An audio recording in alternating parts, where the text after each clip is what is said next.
Welcome to Hall Pro. As we are nearing the final week of the NFL season, we will recap the most important games so far and what we look ahead to in Week 17. The NBA is getting its season underway, and we will discuss the teams that have stood out so far, both in a positive and negative manner. World Juniors have the attention of hockey fans as prospects play for their countries in what has been a great tournament thus far. Finally, we will recap the wild day that was Padres free agency and discuss the landscape of Major League Baseball with the new changes. My analyst will join me shortly. Only the best of the best. We're talking Hall Pro.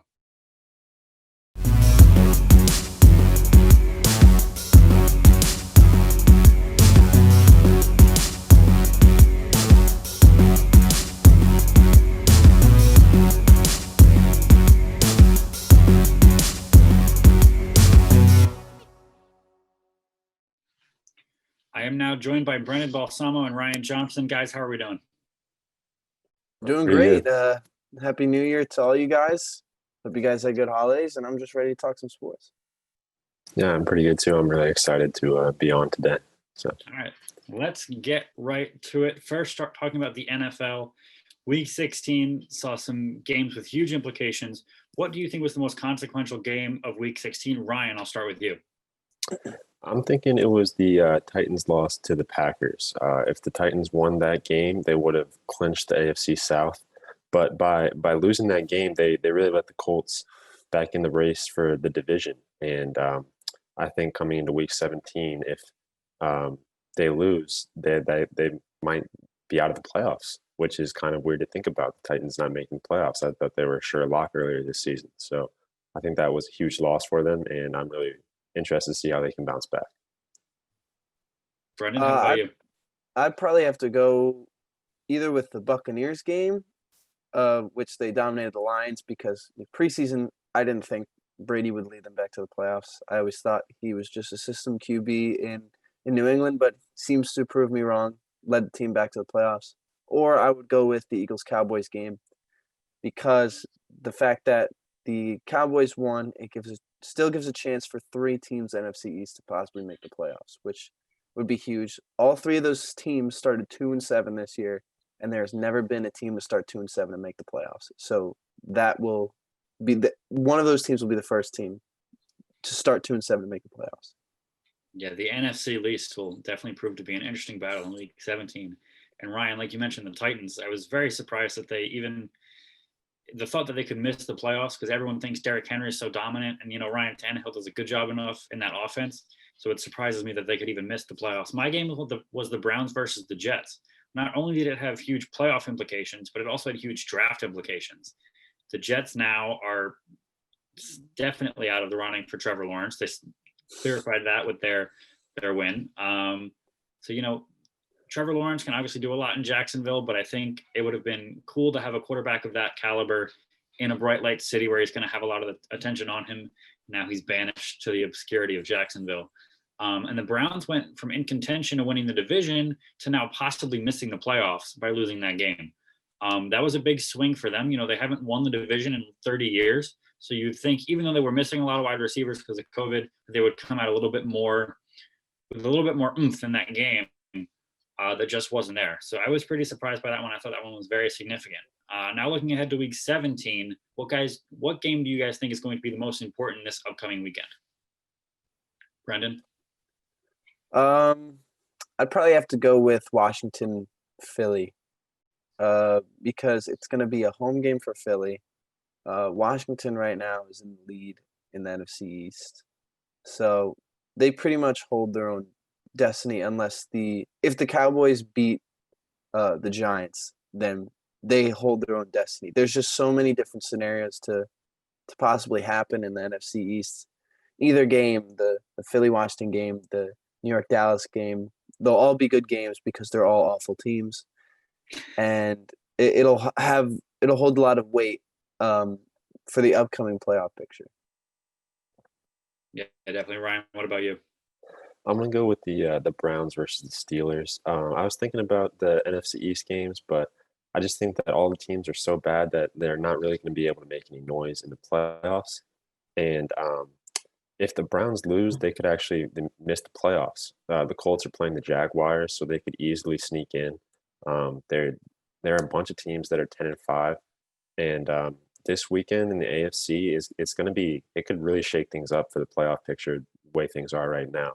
And all those teams are just, they're dangerous. They've got some real offensive firepower, um, especially, I mean, Steelers have been struggling lately a bit. They went 1-3 in their past 4, but the Browns just lost to the Jets. So, I mean, both teams are really looking for some momentum moving forward. And if the Browns lose, it would be a rough scene in Cleveland because they're finally good for the first time in so long. But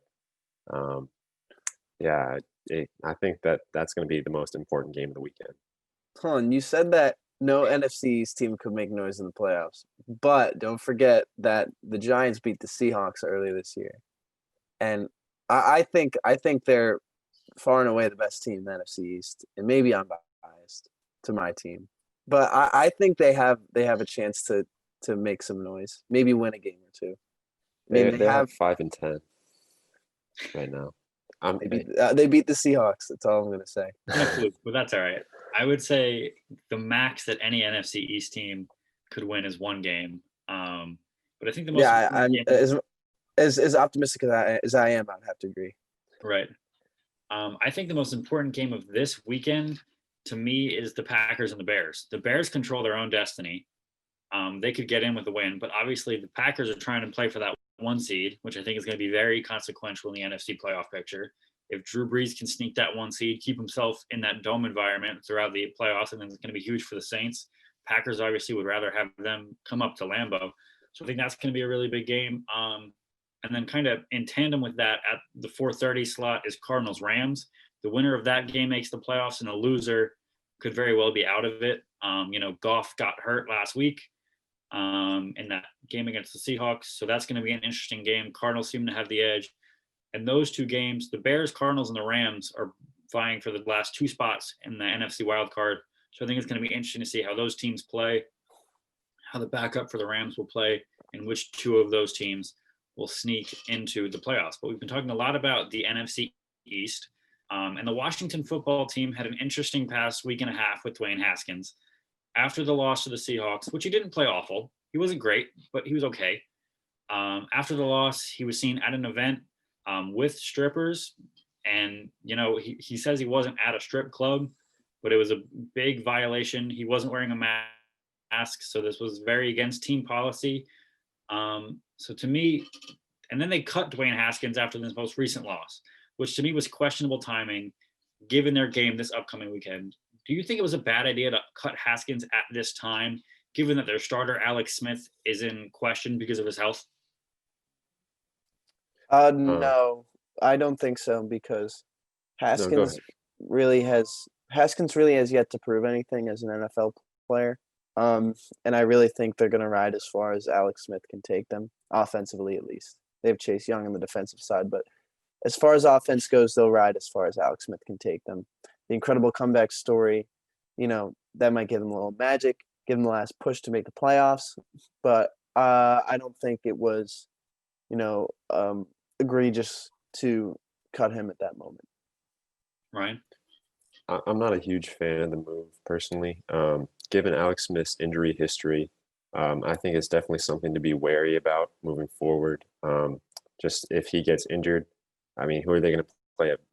Who are they going to play? Like Steven Montez or something like that. Like it's just I don't really think that it's the right time to do it. I'm definitely hoping the best for Alex Smith. His comeback story is amazing, but I mean, Dwayne Haskins is still on their salary cap for next season anyways. So it doesn't really make sense for them to cut him right now. I don't know. I just don't like the move personally. Yeah, I'm in the same boat as Ryan. Haskins hasn't played great, and after the team violations about COVID issues, I totally get cutting him, but just putting faith in Alex Smith's health. He was out last week, and Coach Ron Rivera said he's optimistic he'll play this week, but not 100% confident.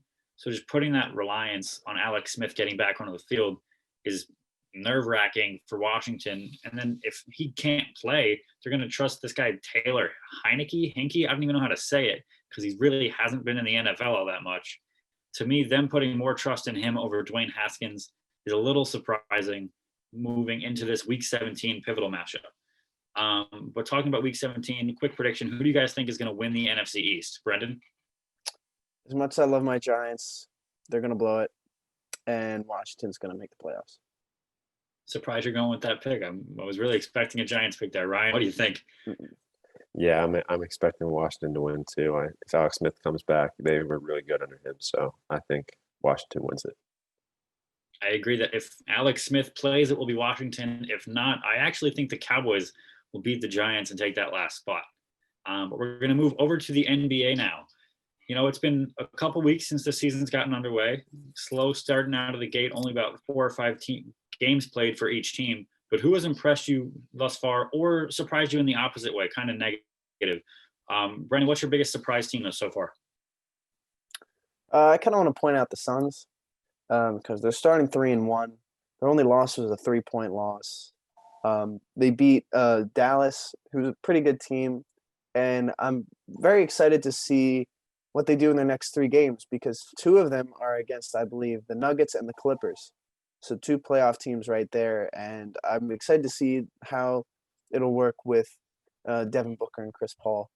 I want to see if that will continue to work or if maybe it's just a fluke in the beginning of the season. They're a good team. They can make a run. And, I'm excited to see where they can go because they're not a franchise that's very much associated with greatness. So I'm eager to see where they go. Yeah, that duo of Booker and Paul is supposed to be the next big thing out in Phoenix. So we'll see if they can finally make a push towards the playoff. Ryan, what's been your surprise team so far? I'm definitely going to go with the Cavaliers. I was thinking about the Orlando Magic, but they were a playoff team last year. They've been in the playoffs, low seed in the playoffs for a while now. So it's not completely out of the blue that they would go 4-0. But the Cavs going 3-1, that just really caught me off guard. I mean, they didn't really add anyone huge in the offseason. They kept Andre Drummond. I think their biggest addition was Isaac Okoro, their first-round draft pick, but he hasn't been incredible to start out the season. But Colin Sexton and Darius Garland have really just been clicking offensively. They're averaging 45 a game combined. They're doing amazing stuff right now. And I think the real question is if they can maintain it because a lot of young teams, they start out really strong in the beginning of the season, but they just can't maintain it for the rest of the season. So, they've definitely been my surprise team to start out. I agree that I thought about mentioning Orlando, but they've kind of sustained that bottom of the playoffs status for a couple of years. Cleveland's been a great story so far, but I've been impressed by Atlanta. They're 3-1 and their wins aren't against great teams, but their only loss was to Brooklyn and I think a 4-point game, incredibly high scoring. It was 145 to 141, I believe, and Brooklyn winning that one. But, the Hawks hung in there. They were able to score a lot of points on a team that doesn't really focus on defense. So just the ball movement of the Hawks. Trae Young's impressed me. I was impressed when he kind of showed up against John Morant and kind of controlled that game against the Grizzlies, getting the win there. So Trae and the Hawks have been impressive to me so far. We're going to do a little buy or sell NBA edition now. First question. So everyone thinks that the Nets and Lakers will be the NBA Finals. Do you buy this idea or sell it, Ryan? I'm buying it. I mean, the Lakers are tried and true. They won the championship last season, and although it's been a little bit of a tumultuous start to the season so far with them losing to the Clippers on opening night, they're definitely still the Lakers, and I definitely see them making the finals right now. And the Nets are looking great. KD and Kyrie are gelling well, but more than that, they're deep. They've got Karis LeVert, Spencer Dinwiddie, Jared Allen, DeAndre Jordan. They've got a whole bunch of guys that can come in and contribute. So if the season ended today, that would be my pick for the finals. Brandon, buy or sell this idea? I would probably have to buy. Lakers, yeah, no doubt. They're a great team. LeBron's the GOAT, in my opinion. And I'm just a little skeptical on the Nets. I wanted to see more how Kyrie and KD can gel together. They've lost a little bit of the depth, I believe. Was it Dinwiddie who went down with an ACL? Yeah. So they did lose a little bit of the depth, but I'm excited to see that team, how they do. Just don't be surprised if the Knicks make the NBA Finals. Right. I would actually be very surprised by that. Just kidding. So I'd probably buy that, but I wouldn't be all in. Yeah, I'm going to sell it, actually. I mean, the Clippers have looked very good when Kawhi's on the floor, and they put in a really good show against the Lakers on night one, kind of stole the thunder on ring night for the Lakers. And, the Nets, I'm more confident in the Lakers. The Nets haven't proven themselves in the playoffs yet. They just lost that big piece in Dinwiddie. And, health is a huge factor with these guys. Katie and Kyrie both didn't play much last year because of health. So I think health more than anything just concerns me, putting all my chips on the table for this concept of Nets Lakers finals. But both teams have looked incredible so far and have been very convincing that they are the teams to beat in their respective conferences. But in a wild and shortened NBA season, I don't have 100% faith in that idea just yet. Next question, the Bucks haven't gotten off to as strong of a start as some people may have expected. They put in a pretty good show against the Heat the other night and then lost the night after. Buy or sell, Bucks not winning their division? I'm going to sell that. I think, they're off to a rough start, but I mean, they have the talent, like no doubt. We've seen it work last year when they were in the regular season, the best team in the NBA, yeah, arguably against the Lakers. So I would sell that. They have the talent, they have the skill, they have the experience. I'd pick them to win the Central. Ryan? Yeah, I'm going to sell that one too. I mean, they just have so much more talent than any other team in the Central. Picking up Drew Holiday over the offseason, it was a great get. I mean, the Pacers and the Cavs have started out really strong, but I just don't think the Pacers have the talent to maintain it, and I don't think the Cavs have the experience to maintain it. And Milwaukee, they may have a slow start right now, but they just had a record-breaking night against the Heat. They had like 33s in a game, which was absolutely ridiculous. So, yeah, I'm definitely selling that one. Yeah, I think Indiana's probably going to be the best opponent for the Bucks in that division, and they've looked very good. But I think you guys are right. Giannis, Drew Holiday, Middleton. I think they'll steal the division. So I'm going to sell that one as well. Next one, Golden State misses the playoffs again. Buy or sell, Ryan? I'm going to buy it. They're 2-2 right now, but their wins aren't against great opponents. They beat the Bulls and the Pistons. And against the Nets and the Bucks, who are much more talented teams, they got absolutely blown out. It was like 30-point losses both games. I know Kelly Oubre is having a really rough shooting period right now, and he'll probably pick it up as the season goes on. But without Klay Thompson, I just don't think that they will have I don't think they're going to be able to compete for a playoff spot. I think it's going to be closer than last season for sure, but I think they're going to miss out on it again. Brendan? I'm sick of having the same answer as Ryan, so I'm gonna sell that.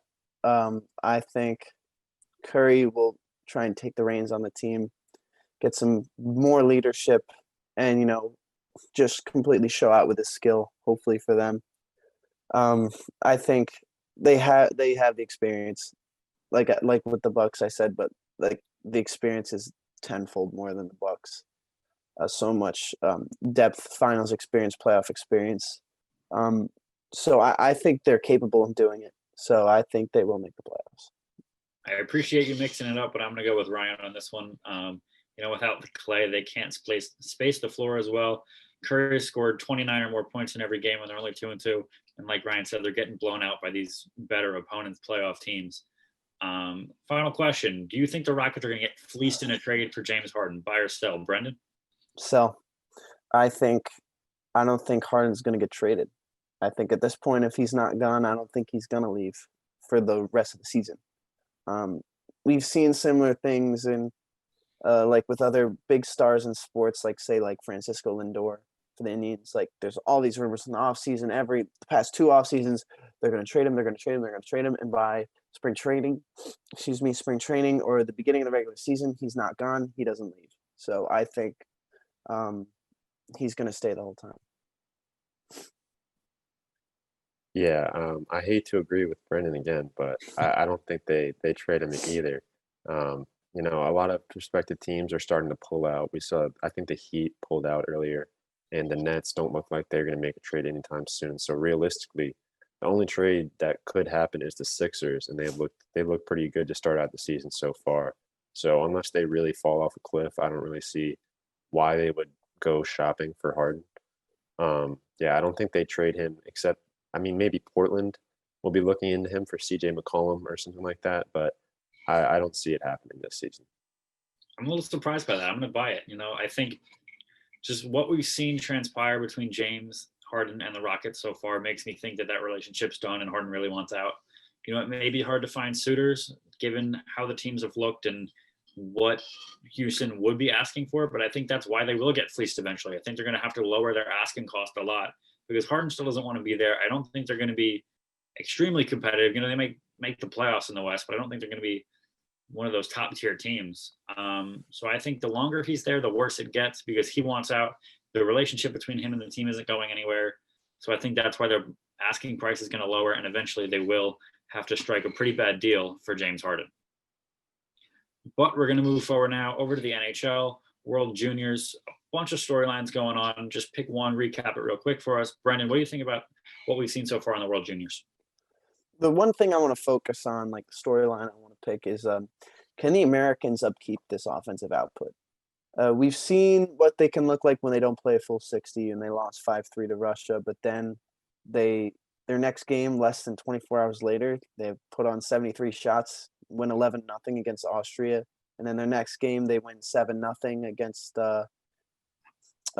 Czech Republic. So they're capable of being an offensive powerhouse, and with those 2 wins, they secured a spot in the quarterfinals. They play against, I believe, Sweden tonight at 9:30. So it'll be exciting to see if they can actually upkeep that level of play or if they're going to revert back to the team they were in the first game against Russia. Team USA and Canada have both been putting up a ton of goals. Ryan, what do you want to focus on so far in the World Juniors? I wanted to talk about Russia's win over Sweden earlier, actually. I mean, Sweden had a streak of 54 straight wins in the preliminary rounds, which is that's just so ridiculous to me. That is I think a decade-long streak or something like that without losing in the prelims. And that's for Russia to beat them, that's huge. And I mean, that put Russia on top of the division, and it's really looking good for them moving forward. Team USA is currently in third, and they have the game in hand over Russia, so they'll probably overtake them with the offense that Brendan was talking about. But I just thought that was crazy how many wins that Sweden had in a row and how Russia finally broke it. Yeah, I have a little bit of a Devils bias, so I'm going to do a story on them here. One of their first round picks, Dawson Mercer, had an incredible first 2 games. A part of, Brendan mentioned the USA scoring output. Canada had similar ones. He had 2 goals and 3 assists in the first 2 games.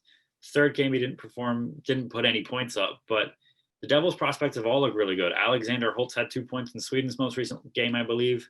Pitlick with the Czech Republic team has put up a couple points, but specifically Dawson Mercer has really proven himself to be a key player thus far. And the Devils have a couple roster spots open at that forward position, probably about 3 or 4 spots where they're going to be picking a younger prospect. And, he's showing himself off a little bit in these World Juniors. Interesting to me to see if he climbs into the rankings and maybe cracks the lineup this year for the Devils. Just be careful there because the USA also has 2 really high-powered Flyers prospects on their team. They have Bobby Brink and Cam York. And those 2 dominated. Brink won Player of the Game, I believe, in their last game. So those East prospects have been showing out for America. Yeah, the Eastern Division is going to be tough in hockey this year, and we don't have enough time to talk about it, but that's going to be a crazy stacked division, especially with a lot of these teams getting younger and better. And for the next couple of years too, especially. It's going to be very exciting. Moving forward to Major League Baseball, the San Diego Padres had one of the craziest offseason days that I've ever experienced in my years of paying attention to baseball, which has been a long time. They traded for ace Blake Snell and NL Cy Young runner-up Yu Darvish, and signed one of the top KBO prospects all within a 24-hour period. It blew my mind. So as of this moment, after the big day that they had, do you think that they are the favorites in the National League and thus the major leagues, Brendan? They're not even the favorites in the National League West. I still think the Dodgers, just of what they've proven, they have Mookie Betts, Cody Bellinger, Corey Seager. They have so much talent, it's absurd. Clayton Kershaw, probably the best pitcher of the generation. I don't care if you get Snell, Darvish, Bauer, whoever. Kershaw has proven year in, year out that he's the best pitcher of this generation. Cody Bellinger is MVP. Mookie Betts is MVP. They have so much talent, but so do the Padres. But the Dodgers are just that good that I don't think those three acquisitions will put the Padres over them. Ryan, who's your favorite? Just to disagree with Brendan here. I'm gonna go with yeah, I think the Padres are the favorite. I really like the bullpen bolstering, if you will, that they've been doing. I mean, they might have the best bullpen in baseball next season. Blake Snell, we saw what he did throughout the playoffs last year and into the World Series. Yu Darvish, like you said, Cy Young, sorry, runner up. And they're already adding that on to a decent bullpen with players like Dinelson Lamet and Mike Clevenger. So I think, especially with the firepower of Fernando Tatis, I think that they definitely are, if not the favorites, one of the favorites to come out of the NL next season. Is Clevenger coming back next year, or is he out all next year too for Tommy John? I don't know about that. Maybe you're right. I was unaware that he might be getting Tommy John. Yeah, he's out. He's out. He's out. Our I actually producer Ronnie Jerez. Thank you very much, Ronnie. Shout out our producer. I honestly did not know that. So that's a good point by you, Brendan. I thought he was going to be part of that pitching staff as well, along with Ryan. But I really went back and forth on this one. When I first was preparing for the show, I was like, I think the Padres are now the favorites. They have not as good of a lineup, but I think they actually do have the upper hand in pitching. The Padres bullpen impressed me a lot in the playoffs, and the Dodgers was solid as well. But in some of those closer games with the Rays, they kind of fell a little bit apart. So I think with these pitching acquisitions, I do think the Padres actually have a stronger all-around pitching staff, despite Clayton Kershaw's greatness. And they also have David Price, who didn't play last season because of opting out, but he will be back. Walker Buehler as well. I mean, it's really close pitching-wise, but I give the slight edge to the Padres.